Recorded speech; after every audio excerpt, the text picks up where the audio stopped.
Hello and welcome to No Time to Quest. My name is Jay, and in this video we're going to talk about the game Crowfall, which obviously has entered beta very recently, and I'm going to give you 7 potential problems that the game may run into in the future.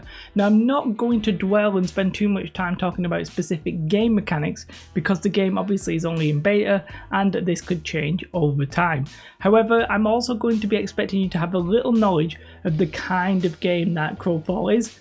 I'll try and leave a link to maybe like a video or something explaining, but I won't be necessarily explaining to you what the game is in this video. I will be sort of expecting you to know and commentating like that. I've been playing the game a fair bit recently, and I must say I've actually really enjoyed my time. I found a guild, very friendly group of people, and I was having a lot of fun. And I think the game will be fun for some people, but we'll get onto that in a moment. I just think that there's quite a few issues or problems that will keep this game being relatively niche. And I think it will remain a niche because of this first problem, and that is that it is a pure PvP game. Now, it's billed as a guild versus guild sort of PvP battle, whatever you want to call it, and that is definitely true. This game sort of semi-requires you to be in a guild to really get most of the experience from it. Now, you obviously can play it solo. There's certain classes which would maybe suit a solo gameplay, but you're really limiting yourself to the kind of game you will experience if you try and play this solo. You want to find a good guild and you want to participate in this guild versus guild PvP combat, sieging towers, taking out camps, etc., that kind of stuff. Now, that's not to say that there's no content for it, like PvE. There are mobs to kill and that kind of thing, but really, it's not about a leveling experience. There's not going to be like high-end raids for you to take down with a bunch of you, like 40 of you, that kind of thing. No, it is pretty much focused on this guild versus guild combat, PvP, and going like that. Now, for some people, I really like the sound of that, but I think some people sort of want that nice mix of like PvE and PvP. It's guild versus guild. Anything else and you're sort of missing out on a large chunk of the game. Yeah, you could probably roll like a duelist and go trying to gank people and steal the loot and maybe help your guild like that, but you're still going to really want a guild to play the game. That's how you win the leaderboard, is to like have your guild at the top.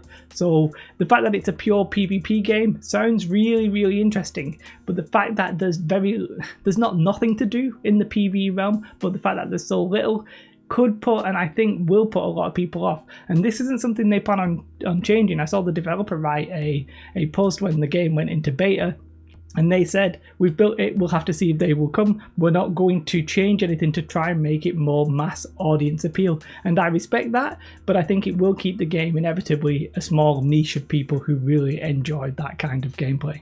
And the second problem is also tied to PvP, but more in a game mechanic way. And I said I'm not going to dwell too much on it, but at the moment, the largest number of players often tend to win, especially when you're talking like 50 versus 30 players. Then, of course, the large number of players have quite a large advantage, and that, in a sense, promotes that sort of Zerging feeling where, you just go around with a big group, kill people, and take all the stuff. If you have a big group, that's fine, but if you're in the smaller groups, then you might find that a little bit problematic. There is room to outplay people, like maybe like 5 versus 3, if the 3 get a nice gank on them when they're least expecting it and stuff like that. There is room to be had for when the numbers aren't fully aligned, but really, if you're a group of 50, and if your guild, say like 300 strong, then you're going to have a big advantage over a guild that's like 20 person strong. Now, there was a way in the game of maybe rewarding it per guild member, so instead of having the reward being average, like the total of what your guild does, it was averaged by the number of players. But then what was happening is that the bigger guilds or the better guilds were essentially leaving out the players who were casuals because they were sort of bringing them down. So Zerging is probably a problem. There's no like mechanics here to do 5v5. It's just whoever brings the most guns to the party will generally win.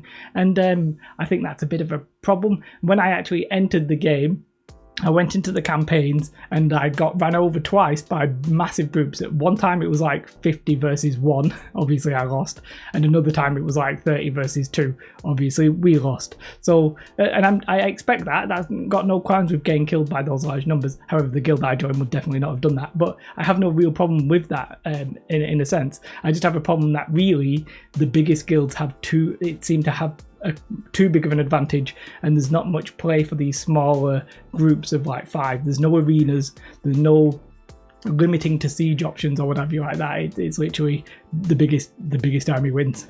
And for me, the third reason is more of a conceptual one. I think when I first saw the Kickstarter of this game being essentially campaigns or servers that ended and had a winner, and then you moved on to the next one, and it felt like that the world would be unique, that story would be unique, everything like that kind of a concept sounded fantastic. But I think because essentially your character, you can win a campaign with your guild, that sort of takes away from me the veneer of what the goal is in the game.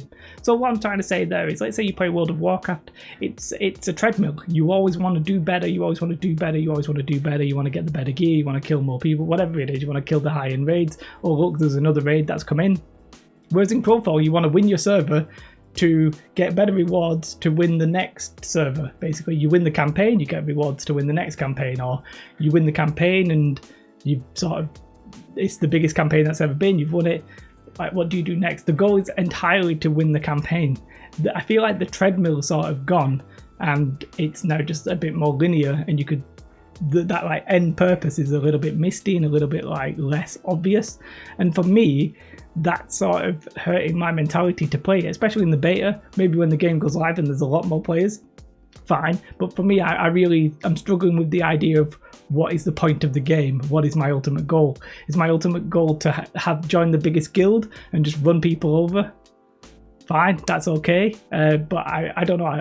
I think the ultimate goal for me is to get better at the game and show off my skills, and I'm not really sure, well, one, I don't have any skills, and two, I'm not really sure the gameplay really enables that. So yeah, the veneer of outcome or reward or the purpose of the game, I think, is gone with this concept of campaigns, and I think for some people that will be a conceptual like problem. And I just want to say, obviously all games are pointless, but doing the campaigns and making it like that the campaign ends sort of highlights the pointlessness of it, if that makes any kind of sense. The next thing is streaming on Twitch. Now, a lot of you won't care about this, maybe you don't even watch Twitch, but I think in this day and age it's safe to say that a game's popularity on Twitch can really make it do well. I think like Fall Guys is probably an example of that. I wonder how popular Fall Guys would be if it wasn't streamed to thousands and thousands of people on Twitch, probably millions of people on Twitch.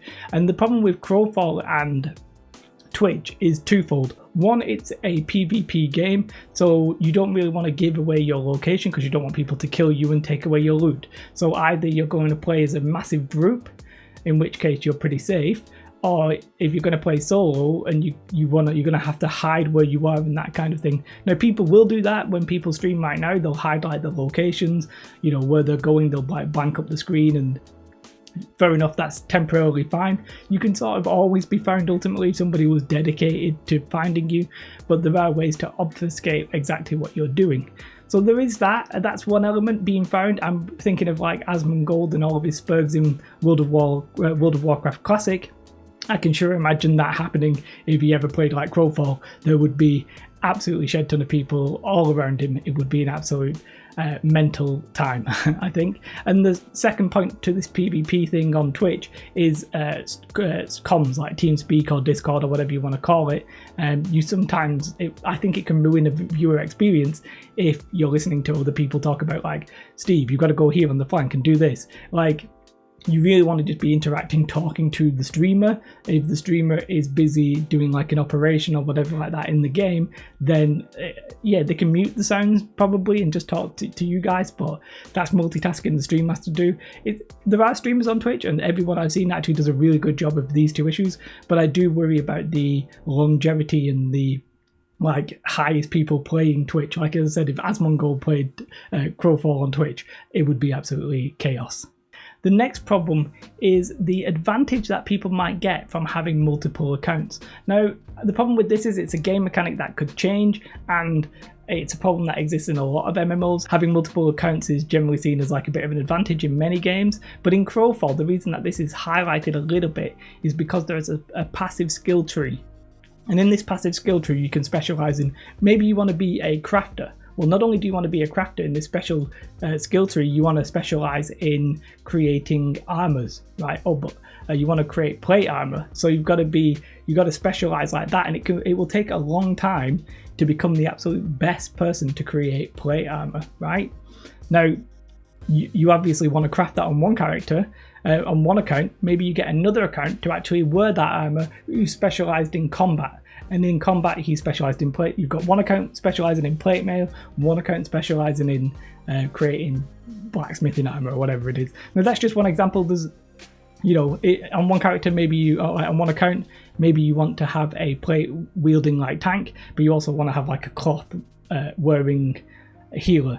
Even that in itself, when you go into the passive skill tree, there will be different things. There will be different things to specialize in. And so having multiple accounts could create advantages. Now, these advantages could be wiped away by having a massive guild that has specialized people doing these specialized things. But you might think, if you're in like a mid-sized to small-sized guild, you might think, actually, if I have multiple accounts, I'm more beneficial to the guild and I want to do that. And the only good side to this is that it's a pay-to-play game, as in you buy it once and you're done. There's an optional subscription, but it's optional, but it does actually reward you because you can do 2 with passive skill trees at once, basically. So, I just think there's a minor possibility of a very soft pay-to-win element with multiple accounts. I'm not sure how you solve that, and it could get fixed or changed, so just bear with that one. And the next two and the last two are pretty much joined together in one sense. They're very similar. One of them is just the graphic style. Now, it's a very specialized or stylized, I think is probably the correct word, graphic style, which some people may like and some people might dislike. Now, you could say about any game.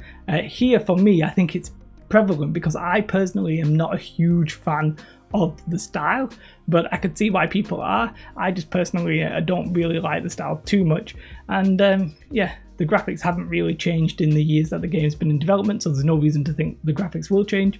But yeah, I can understand why that would put some people off.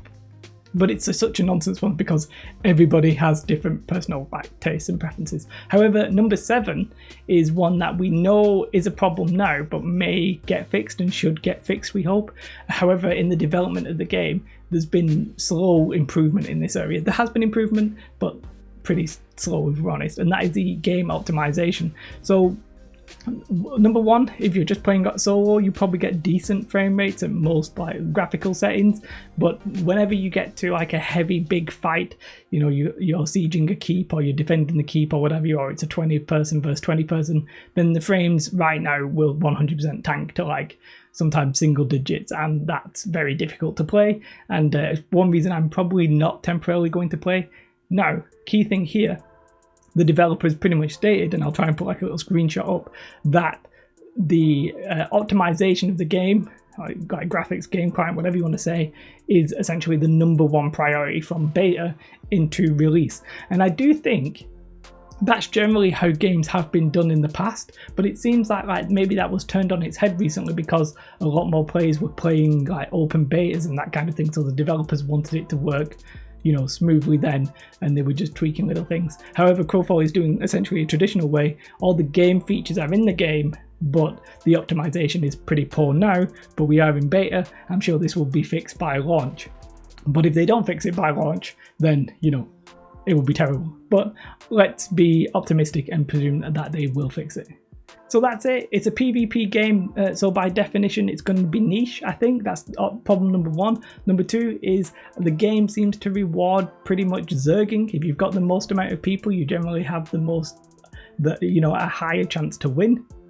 The ultimate goal of the game seems a little bit hazy. You take away that treadmill, and I think people's perceptions of what they want from the game might become a little bit problematic. I think there's reasons why the game might not be that big on Twitch, both the voice comms and the fact that you have to hide what you're doing because, you know, there's loot in PvP. So if you die, they're going to come and take your stuff. Maybe not the stuff you're wearing, but in your bags.